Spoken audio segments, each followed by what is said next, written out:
हमारे सारे प्यारे भाइयों नमस्ते, राम राम। आप तो पता है कि जब भी कोई भी नौकरी का फॉर्म भरा जाता है और जॉब लग जाती है, गवर्नमेंट में जब जॉब लग जाती है उसके बाद जो है बहुत सारी चीज़ें जांच पड़ताल होती है कि जो कैंडिडेट है, जिस उम्मीदवार का नाम आया है उस उम्मीदवार का बैकग्राउंड चेक किया जाता है कि कहीं ऐसा तो नहीं है कि उसने पहले पूर्व समय में कोई हत्या किया हो या उसके नाम पे कोई मुकदमा चल रहा हो या अन्य चीज़ें हों उसके नाम पे। सारी प्रक्रिया करने बाद जब वो मतलब चारों तरफ से साफ सुथरा होता है तभी जो है उसे जॉब मिलती है, नहीं तो फिर जो है हटा दिया जाता है, नाम आने बाद भी हटा दिया जाता है। ये सारी चीज़ें होती हैं, लेकिन अभी एक मामला आ रहा है उत्तर प्रदेश से, जहाँ पर जो है बिना बैकग्राउंड जांच पड़ताल के जो है उसे जॉब दे दिया जाता है। और बाद में इलाहाबाद हाई कोर्ट ने जो है मामला जब सामने आता है तो इलाहाबाद हाई कोर्ट ने दया के आधार पे जो है माफ़ कर देता है, लेकिन इसे लेकर सुप्रीम कोर्ट ने नाराज़ हुआ और इनका जो आदेश है उसे खारिज कर दिया।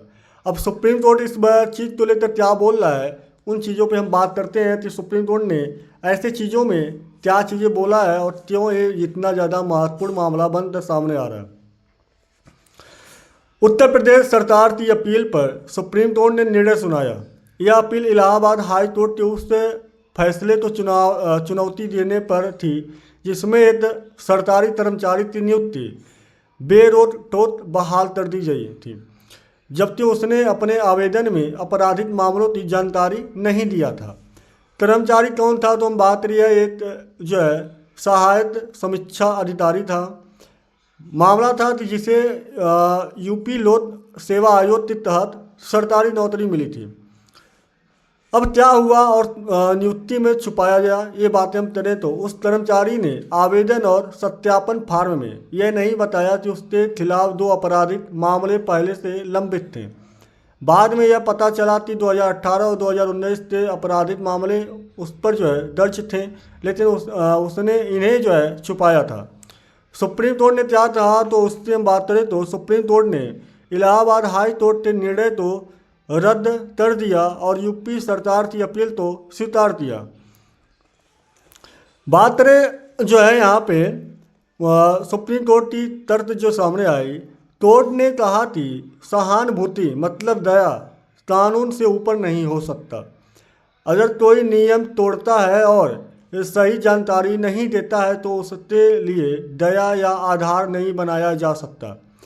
जानकारी छुपाना साधारण प्रक्रिया टूटी नहीं है।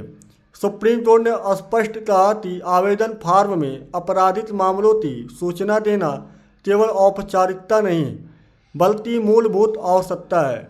इससे पता चलता है कि उम्मीदवार ईमानदार है या नहीं, और सरकार को पूरी जानकारी मिलने के बाद ही नियुक्ति करनी चाहिए। वही हम बात करें, कोर्ट ने कहा कानून कठोर हो सकता है लेकिन वह कानून ही है, यानी नियमों का उल्लंघन सही नहीं ठहराया जा सकता, भले ही परिणाम कष्टदायी हो। भर्ती प्रक्रिया की निष्पक्षता जरूरी है। इस पर हम बात करें तो सुप्रीम कोर्ट ने जोर दिया कि सरकारी भर्ती में सैकड़ों हजारों उम्मीदवार हिस्सा लेते हैं, इसीलिए सभी का समान और निष्पक्ष मूल्यांकन होना जरूरी है। और यदि कोई आपराधिक मामलों तो छुपाता है तो इससे चयन प्रक्रिया की विश्वसनीयता कम हो जाती है।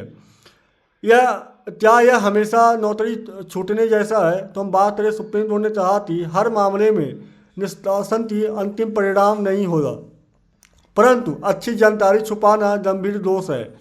मूल बात यह है कि ऐसी गलत सूचना भरोसे तो तोड़ती है और किसी सरकारी कर्मचारी में सबसे ज़रूरी गुण माना जाता है। तो ये चीज़ें जो है बहुत ज़्यादा महत्वपूर्ण भी है कि अगर आप जॉब ले रहे हैं, ज्वाइनिंग कर रहे हैं, तो आप तो वहाँ ईमानदारी से सारी चीज़ें बताना चाहिए, क्योंकि ईमानदारी आपका सबसे बड़ा हथियार होता है। ईमानदारी आपका सबसे बड़ा हथियार होता है। अगर आप ईमानदार हैं तो आप तो सारी चीज़ें जो है आपके पक्ष में होती हैं, लेकिन अगर आप ईमानदार नहीं हैं तो आपके लिए बहुत सारी चीज़ें कष्टदायी होती हैं। इसीलिए जो है गलत चीज़ों को छुपाना सही नहीं है, और सुप्रीम कोर्ट ने यही बातें समझाने का प्रयास किया है। तो इस बात पे आपकी क्या राय होनी चाहिए, सुप्रीम कोर्ट के इस बयान पे आपकी क्या राय होनी चाहिए? आप अपनी राय कमेंट बॉक्स में दीजिए। वीडियो अच्छा लगे तो लाइक शेयर भी करिए। पहली बार जुड़े हैं सब्सक्राइब कर लीजिए। मिलते हैं नए वीडियो में नए टॉपिक पे। जय हिंद, जय भारत, वंदे मातरम। Thank you so much everyone.